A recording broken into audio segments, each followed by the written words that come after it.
Today I'm going to show you the Xbox One S hot swap console.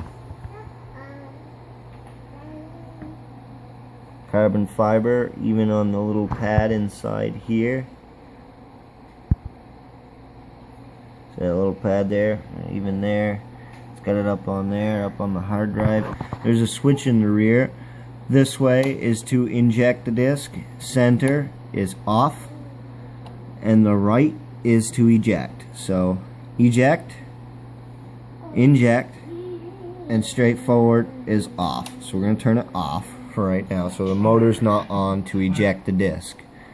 And the console is ready to rock. Flip it up and I'll show you the bottom. It got painted with the white, so it looks good. Painted that all in on there, and then it will have, it's not completed just yet, it's going to have a fan controller knob on the rear as well, like this, to adjust the fan forward and back, so more and less fan, so it won't be so loud if you don't want it to be. And then show you it on and how to use it. This is a console.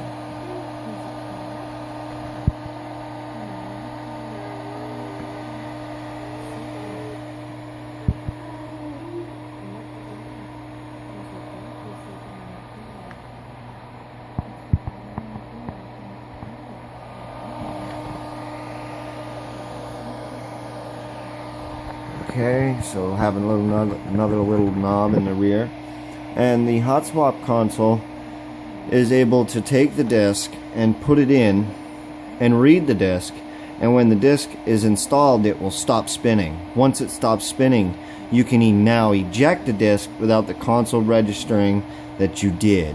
So you can run this game without having the disc inside the console once it stops. So if you have two consoles, you could run them at the same time. Or the other benefit is ISO mods, which they have not created yet. And another one is, if you were to rent a game, you could put it in and then return it and continue to play this game for as long as you want. As long as you don't eject the disc or shut it off, the disc will stay registered in the console. Okay, so you take the disc, it won't take it like normal, and you go to the rear. And in the rear there's the switch. You want to inject your disc. You want to do a quick over and back. It's a real fast boom, boom. Okay, so watch my hand as I do it. It's a forward and back. Forward and back. Now I'm going to eject it just so you can see we're going in this direction this time. And I'm going to go forward and back. See how it comes in and out really quick. If you click and hold, it will just stay on. See, so you want to make sure that you're not leaving it on. So you just click it forward or back, like so. Then you take the disc. We're going to put it back in. And we're going to, not far enough in, forward and back. And now the disc is in.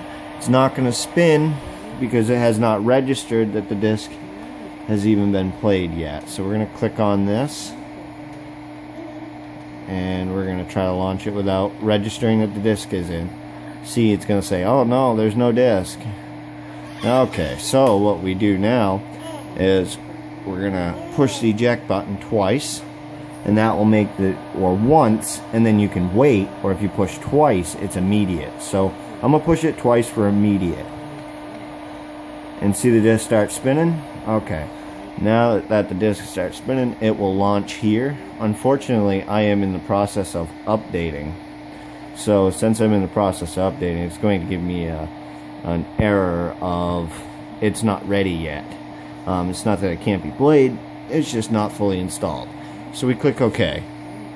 And we know that the disc is registering because we go to the game section and then we just press home. And then we come down here and you'll see right on the top right there, there's a disc icon. Now, this disc is installed to the console. If you wait long enough, that disc will stop spinning. Once it does, you're able to remove the disc with the rear to eject the disc, and the console won't register that you have ejected the disc.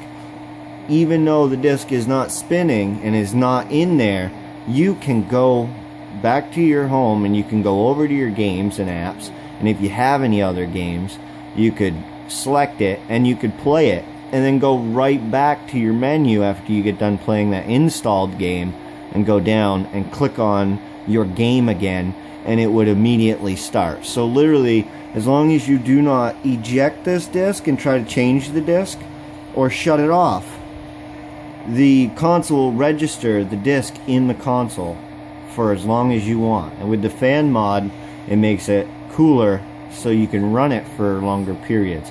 I ran mine for almost 3 weeks, so I mean, it'll run great. It runs awesome. But either way you go, you're gonna have a disc that's not even in the console, and it's gonna show up as if it is, and you're gonna be able to play your installed games and then jump right back to your disc at any time without it trying to read the disc. Once it reads once and stops, that's it. It never tries again. Now, if you were ISO modding, you would have to take the case off and manually push your finger on that tab and stop the disc, and then eject it, put the new disc up, and inject it. So that's how that would work. If you had trying to ISO, you'd actually have to take the lid apart, so you'd have to take the console apart to stop the disc.